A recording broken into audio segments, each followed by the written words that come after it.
പ്രിയപ്പെട്ടവരെ, എല്ലാവർക്കും നമസ്കാരം. ഞാൻ അഭിലാഷ് കമൽ.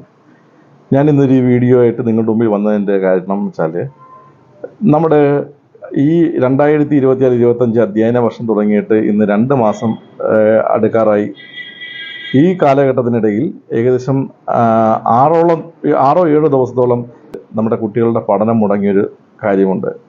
അപ്പോൾ എൻ്റെ ചുറ്റുവട്ടത്തുള്ള പ്രൈവറ്റ് സ്കൂളുകൾ എല്ലാ ശനിയാഴ്ച ദിവസങ്ങളിലും ആ നഷ്ടപ്പെട്ട ദിവസങ്ങളുടെ ടൈം ടേബിൾ വെച്ചിട്ട് കുഞ്ഞുങ്ങൾക്ക് ക്ലാസ് എടുത്ത് പോകുന്നുണ്ട്.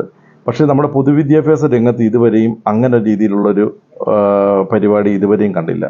ബഹുമാനപ്പെട്ട മന്ത്രി ഇതിനൊരു മുൻകൈ എടുത്തിട്ട് ഒന്നുകിൽ നമ്മുടെ ചെറിയ കുട്ടികൾക്കുള്ള വിദ്യാഭ്യാസ സ്ട്രൈക്കിൽ നിന്ന് അവരെ ഒഴിവാക്കി കിട്ടും. കാരണം LP UP കുഞ്ഞുങ്ങൾ എന്ന് പറഞ്ഞാൽ അവർക്ക് ഈ രാഷ്ട്രീയം എന്താണെന്നോ ഒന്നും അറിയാത്ത പിഞ്ചു കുഞ്ഞുങ്ങളാണ്. അപ്പം അവരെങ്കിലും ഒഴിവാക്കി തരിക. അതല്ല, നമുക്ക് സമരം നടത്തിയേ പറ്റൂ എന്ന സാഹചര്യം തന്നെയാണ് നിലനിൽക്കുന്നതെങ്കിൽ അത് നടത്തിക്കോളൂ. നമ്മളാരും എതിര് നിൽക്കുന്നില്ല. പകരം ആ നഷ്ടപ്പെട്ട ദിവസത്തിൻ്റെ ടൈം ടേബിൾ വെച്ച് അടുത്ത ദിവസം, അതായത് ശനിയാഴ്ച ദിവസങ്ങളിൽ നമുക്ക് ആ പാഠഭാഗങ്ങൾ പഠിപ്പിച്ചു പോയാൽ കുഞ്ഞുങ്ങൾക്ക് വളരെ പ്രയോജനകരമായിരിക്കും. ഒരു കാര്യം ഞാൻ അടിവരയിട്ട് തന്നെ പറയട്ടെ, നമ്മുടെ പൊതുവിദ്യാഭ്യാസ രംഗത്ത് നല്ല രീതിയിലുള്ള വിദ്യാഭ്യാസ ആണ് നമ്മൾക്ക് കിട്ടുന്നത്. അത് ഉറപ്പായിട്ടുള്ളൊരു കാര്യമാണ്.